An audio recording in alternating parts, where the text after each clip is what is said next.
Welcome everyone to Discourse. Today we're going to be delving into a series of books by Ruth Finnegan.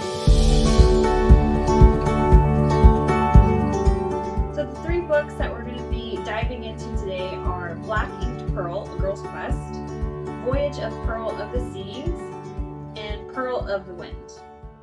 Which are three different books, but you would say they're a series, a collection, right, of the same story? Right. So it's essentially, we're going to discuss it kind of as a whole at first because it is separately their own books, but they're all a part of the same story and they all kind of collide and culminate at some point together. Even Right. some of the chapters are very similar, just different points of views, things like that. So we're going to kind of talk about it as a whole at first. Yeah, because one point of view is as told by the wind, as one of the titles, right, is Pearl of the Wind. The wind is following Kate, who is searching for Chris, and he's in the story as well, but it's mostly Kate searching for him and the wind sharing stories and whatnot.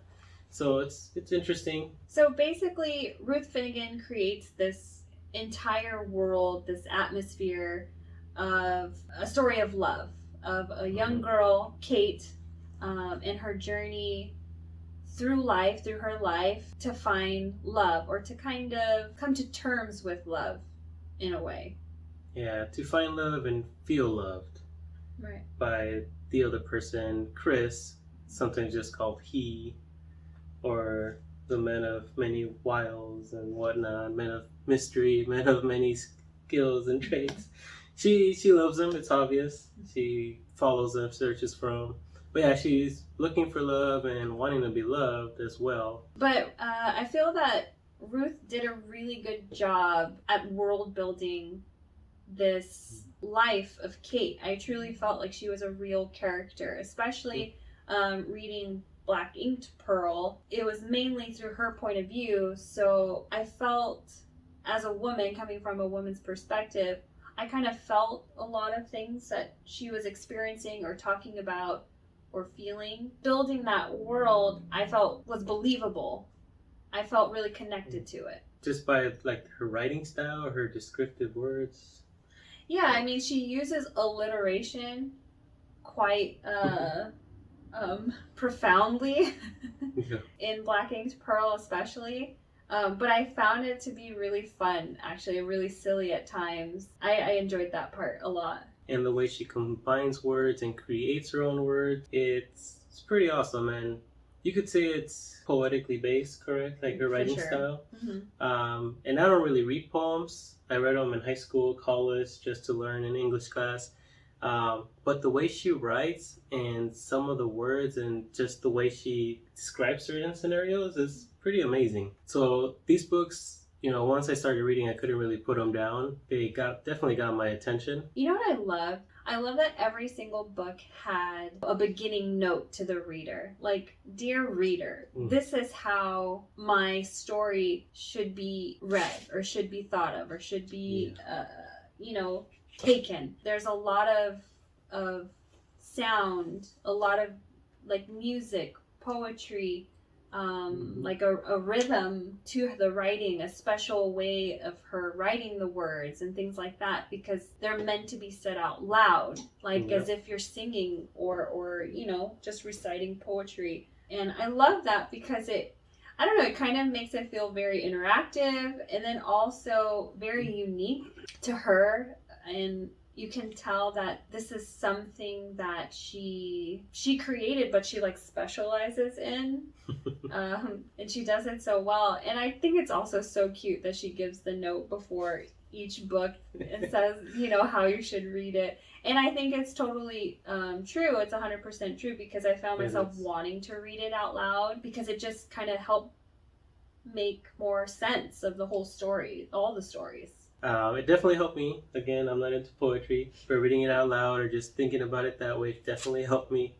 And I love those notes as well. Yeah, and she describes it and it said it's not misspelled words, it's not a mispronunciation, whatever.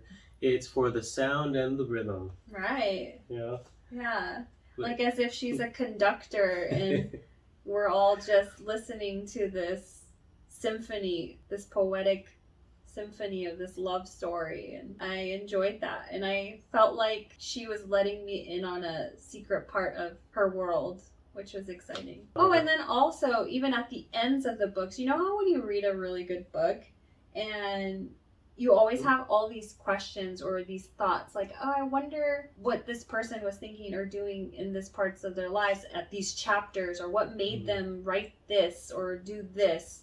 And I like that at the end of the book, she does have like her after notes too, as well. Like when she references, like Homer's Odyssey. Yeah, Homer's Odyssey and Shakespeare. Like she does put all those references in just so you know where they're from, things like that, or things that influenced her in certain parts of the writings. And I really love that too, because I felt like once again she was kind of giving you more of an insight into her, into this world, into, you know, Kate's world. She kind of says that you don't have to read it, they're just extra notes. You know, they don't really...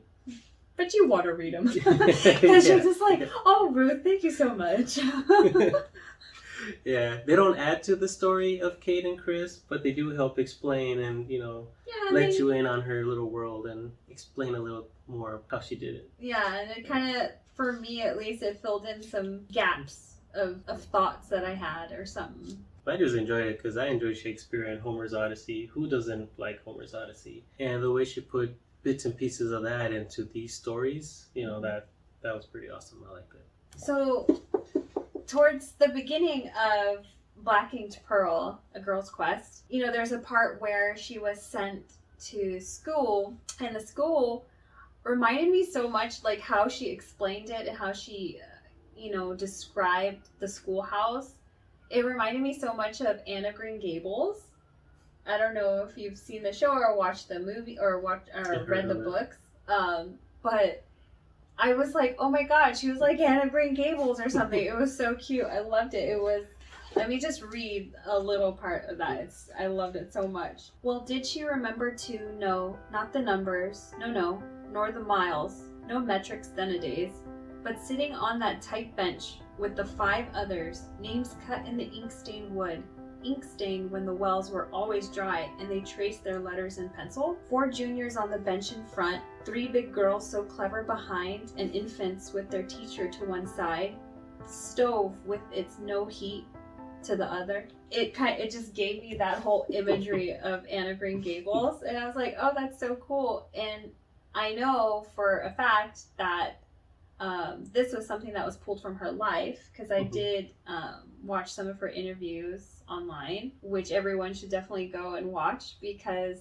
it's extremely interesting, and we'll be talking about her at the end of all of this, so we can kind of go into a little bit of her background, but definitely check out the videos. So I know that this is a piece from her life, which I enjoyed so much, and it's also just so exciting because I'm like, oh my gosh, she was really like a sort of Anne of Green Gables of Ireland or something. So I really enjoyed that part of the book. Would you say the Annabelle Gaylor of Ireland? I know, Anne of Green Gables of Ireland, you know, or Anne of Ireland, I don't know. And then another part that I kind of wanted to go over really quickly, because I also loved that in this book, is probably my most favorite of the series.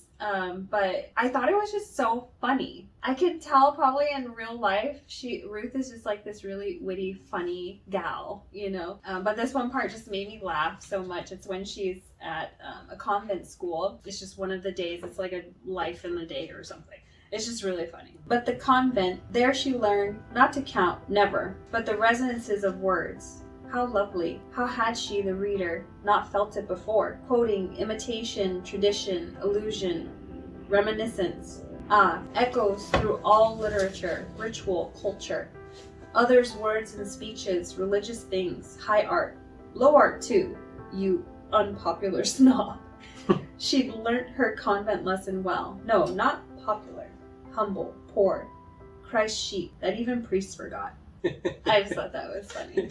I just felt like, yeah, she would always kind of like quip in with like some little funny things, and I liked how she, you know, described the nuns and just talked about them, and, you know, like the secret communication she had with the other girls, and, you know, things like that about the nuns and the place. I don't know, I loved it so much. So the next book in the series, Voyage of Pearl of the Seas, is a fairy tale as told by Kate. I don't know. In the book itself, it's described as a children's book, but I enjoyed it. Not a child. We're not children. Well, no, I agree. It's supposed to be like a children's fairy tale type of book. And I thought that to be true, but also I think enjoyable for, adults. So maybe adults reading to children, things like that. It essentially tells the same story that's told throughout all these books, but with kind of a lighter tone, a more fantastical, mystical, magical type of world for kids to really, get captured in it and enjoy it. I really enjoyed it because it's, as mentioned, it's a fairy tale. It's told by Kate. Chris is there. He finds a log and creates a boat, a magical boat that he wants to go on an adventure with Kate. And she was just reading a book, right? According to the story, reading a book, and she didn't want to at first, but then she's like, why not? I love this guy. Let's just go on to this adventure. So they're really young in this book. They're children and they're friends. And I love that. Doesn't say the age, right? Yeah, but they're young. They're young. Children. Yeah. And I love that they have like this relationship where it's not love yet. Still him picking on her, poking at her, and her just getting irritated and trying to stand her ground. And and I love that they have like that back and forth. And then they go on this amazing journey. They built this boat, and they have this. Whether it be true or not, maybe it was just in their imaginations, which kids have a lot of. And rightfully so, they should. And they go on this whole journey and they learn a lot and they grow and they come back and, you know. They're put in situations where you must make a decision, continue on the adventure or go back. And there's also a dog named Polly that goes along with them. It's described as loyal, but accident-prone dog. Yeah. Because she's falling overboard. She's going off somewhere else. Yeah. She's getting in trouble with this other creature or whatever. Always causing trouble, that Polly. Yeah. So it's fun, but it was hard to tell, at least for me, if it was make-believe, if they were just in the sand imagining this whole story, or if they were actually out in the ocean, because just the way it was described and written. Right. It's pretty amazing. It was as if it was happening. Yeah. And I loved all the, illustrations in the book. So the illustrations were done by Rachel Backshaw, and I loved them. Yeah. I thought they really connected well with the story. I thought the characters looked lifelike, but also, children-friendly and magical. Yeah, so it's definitely not a picture book. I think just every chapter, the beginning of the chapter had an illustration. Yeah. And they were really nice. Even the book cover, I believe, is an illustration by that. I know. I love the book cover. Out of all the series of this series, I love this book cover. It's also super soft. And to all my book lovers out there, that's a thing. And you're just like, oh my gosh, I could just sit there and rub it all day. It's fantastic. It's so beautiful. It really is. I love it.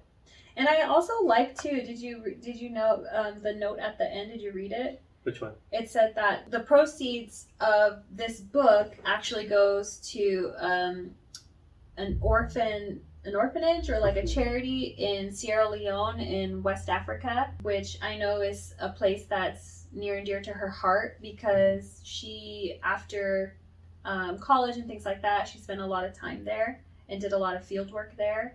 So it makes sense that that's something that she would be interested in and that she's collaborating with. So please, if you're interested in donating to this charity, please do so. Please buy the book, buy it for people and just help out the kids. Help out the kids by helping your kid and giving them this story. Really wonderful book. Even the adults will like it. Yeah, I loved it. Yeah, I just like the back and forth with the Kate and Chris. It's like it was me so and you, so husband and wife, couples, brother, sister. Everyone picks on each other, And just the trials you go through and how you deal with situations. And the growth from it all. Yeah, and I like how they saw each other's strengths and weaknesses. They saw each other as a crew, broken crew, a reborn crew, growing crew. Yeah. They keep talking about each other as a crew since they were on the boat. They had to, be in that mode. And even the dog, Holly, it was. I know. It was pretty. There's always that one person in the group, right? It's just causing all the trouble. You're like, oh god, there's Holly again. Oh gosh, someone pull her from the edge, please. Yeah, but it could also be a necessary distraction to Yeah. pull the team back in and do what really matters. So the third book in this series is Pearl of the Wind, and it's told through the wind's perspective. Mm-hmm. And yeah, so the wind is following Kate, being kind of like her guide, also advisor, because she's searching for Chris. He's off who knows where, because I believe they started somewhere together, but then they got separated. And she keeps questioning herself, saying, he doesn't love me, otherwise he would be looking for me. well, technically he abandoned her. That's what she said in the other books. Yeah. It's just interesting here. You get to really see Kate's mind and how she thinks. But that's a woman's mind. You go back and forth. You don't know really what you feel, but you know what you feel, and you're scared of what you feel. You question a lot of things. That's just a woman being a woman. Yeah. Which, it's pretty funny. Just as I found. So I'm going to read a page, or, a section of her book, which you could see her mind.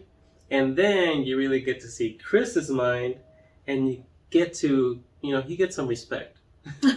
He gets some respect. Yeah. This is from Kate. It's a chapter called Abandonment. He had not come. He'd been below just there by her side. Already there, but had not come. He had not come. His could she bear to think, he did not want, he did not dare, he did not love enough. He did not wish to be there with her. Ah, that was it. Like so finalized. Just, right. He didn't want to be here with me. Yeah. So, it's like she's not even trying to say maybe this, maybe that. It's like... There's no excuse. Yeah. He abandoned her. Done deal. Gone. Yeah, and it goes back and forth, and then the wind is trying to explain the way things work and gravity, and he'll come back down, such as that. You just get the feeling from her saying that, like, she knows him, he's definitely not coming back. He was here, he's not there, he's gone. Where is he? So, especially the chapter Abandonment. Yeah. That's what she's feeling. Yeah. So, and this next, quote that I'm going to read is from Chris himself. You got to hear both stories, right? Both sides of the story. Yeah. So, it's not his fault that he's stuck somewhere else. He didn't just walk off and... There's a good reason. Yeah, there's always a reason. So, what's the reason? It better be good. He fell hard to earth and begged a porter's job in where he was taken, the hospital. Then begged on corners of the streets, sold from a market stall, drove taxi cabs, stole or gambled, did stocks and shares and the lotteries, a hero of many wiles, a degree as engineer, then owned, and at last built a great air balloon. Cunningly wrought it was, with colors bright above and hanging twisted ropes, and a basket below of sixfold bamboo, made such as 3 men might go, but he alone stepped in. Now to the winds do I commit my soul, and prayed there that men of art, and the winds blew and carried him to many islands in the sky, and many dangers too, and many women lusting after him, but his mind stayed firm, he was Kate's forevermore. I thought that part was cute. I remember reading that part and I was like, aw. He's like, well, all these people, but I only got eyes for you, girl. Yeah. See? He was like, that's right, busting his butt, working many jobs, gambling, and the way it's written is pretty funny because gambled, did some side hustles, and it was an air balloon made for 3, but he alone did it all because it was his mission, his woman, and women lusting after him, but he had no time for that, which was probably on her mind. He has no time for me. He has no time for anyone else but her. So I really like that page, just the way they described him. He was away, far somewhere else. He fell hard on earth because, again, this is the wind's perspective. And the way that we're separated, I believe it also has to play with the wind and moving with the different nautical north, south, west, and all that. In short, I like the way that it showed the differences between the two, the way they thought, the way they worked things out. But in the end, that always worked out, for each other. Basically, what I get through all the books is this is a story about a love that sometimes people experience. You find love at such a young age, and it could be very scary because you're not ready for that yet. You haven't lived your life yet. You haven't found your purpose or your meaning. So I think for Kate, when she found this love, it was too much too soon. So she went off, she lived her life. So did Chris. They lived their lives, learned a lot about themselves, about the world, but in the end, love kind of always comes together. So even though it took them a long time, or took her a long time to just accept that she loved him and that needed him in her life, they come together. But one part from the book I'm just going to read, kind of going on what I just said. It's the unrelenting void. You think the void is empty? Asked the poet, more friendly now. Maybe to mortal eyes, but travel there, and you will stumble over crags, halt at black matter, circle flaming stars and dead ones too, encounter fearsome, terrifying precipices and cliffs, and cosmic winds that chill the skin and drive to death. Can they survive all that? I asked, almost too full of horror to inquire. And so she answered me. It is impossible, she said. Ah, Kate, to end like that.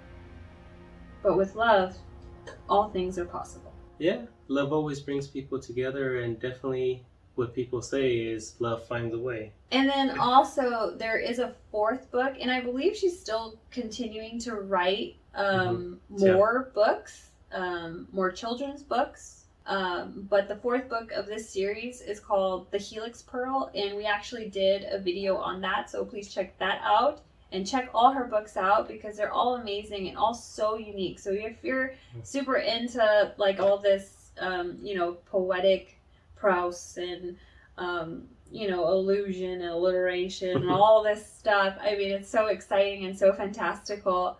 I think a lot of people would really enjoy it. So if you would enjoy it, please check out all these books. Ruth Finnegan, she's amazing. And we would like to talk a little bit about her because she's just this wondrous person, this amazing person that I find really fascinating. She hasn't stopped working, right? This lady, I mean, she's, she's an older woman. From the videos that I saw of her, like on the interviews online, she is so with it and so, accomplished, and her life story is amazing, and she's still at it like 1,000%. I feel like I'm so tired, and I feel like I do nothing all day really compared to her. But she's writing constantly. She's teaching. She's this amazing person. So just a few things. We're not going to go over every single detail because I really think that you guys should check out her interviews. Not only because she's interesting and amazing, but I enjoyed listening to her voice. It really soothed me, and I felt like I just could sit there for hours and hours and just listen to her speak. So, maybe so I won't some go over audiobooks? everything. Yeah, her? Yeah. Hey, she stays busy. She might be doing some audiobooks. Who knows? I would love to listen to them. Okay, so she was born in Northern Ireland, 1933. She's the oldest of 5 children. So at that time, it was divided into 2 faiths, basically. No, 2 faiths. So it was like Catholics and Protestants. In her family, they were liberal Protestants, right? The schools were segregated, everything, which is, here in America, we learn a lot about segregation here and things like that, but I've never really learned about that in other countries. So it was interesting to me to hear a little bit about that. Her parent, not only is she super intelligent and accomplished, but her parents are also. They did so much. Like her father, he was a professor of classics. Her mother, she has an English or had an English literature degree. And then she had. So I was thinking when I was listening to that, I was like, okay, her mom, super accomplished as well, and then became a mother. I know she has a memoir because she talks about it, and I think I'm going to check it out because, as myself being a mother, a working mother, trying to do both things, and she was a devout mother and obviously raised her children well. I'm just curious to see how she dealt with all that, her life. Oh, and so her father, so basically what inspires her, a lot of her writings, was her father. The very first book that she read was The Odyssey. Yeah. That is awesome. Yeah. And I'm like, first of all, I tried to read that. That's a hard book to read as well, depending on your age. Yeah, and she was really young when she read that. So it's like, I mean, being so young and reading a book like that, I feel personally that's a heavy book. I mean, that's, you know, people in college, you know, are studying that and deciphering that and, you know, things like that. So for her, being a young child, and that was the first book she read, I mean, wow, impressive. What's also impressive is that she learned Greek in 1 year. She knows like a bunch of different languages. So she knows like French, Greek, Latin, and all this really interested her. And I love that because she was sent to different schools for different reasons, things like that, she had like this more worldly view. And I don't know, it just, a lot happened to her when she was younger and things like that with education, the politics at the time and things like that. And super interesting. So she's a really smart lady, very accomplished. I mean, she graduated from Oxford. The whole process of that is super interesting. So please go check out her interviews, check out her website, and check out all her stories. They're amazing, and I think a lot of people would enjoy it.